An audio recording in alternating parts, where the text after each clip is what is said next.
Κυρίες και κύριοι, αγόρια και κορίτσια, μαζευτήκαμε εδώ τη σήμερον ημέρα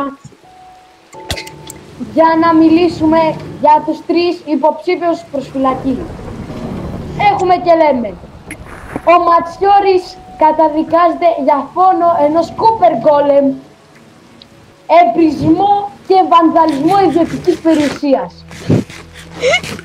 διακινδύνευση σπάνιου είδους και για γιάπη.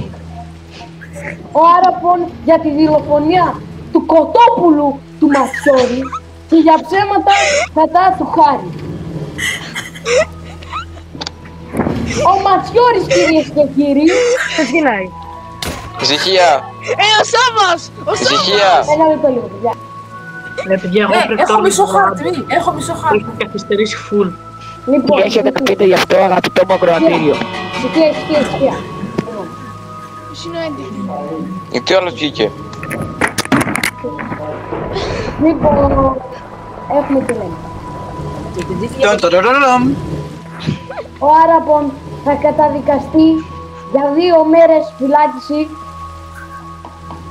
καθώς σκότωσε το κοτόπουλο του Ματσιώρη.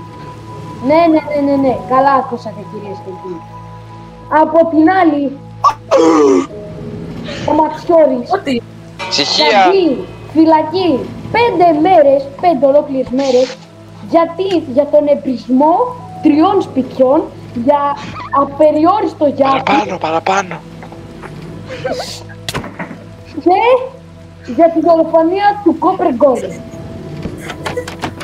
Συμπεραίνουμε λοιπόν ότι η Καραμανιόλα έχει ότι ο Χάρης είναι αθώος.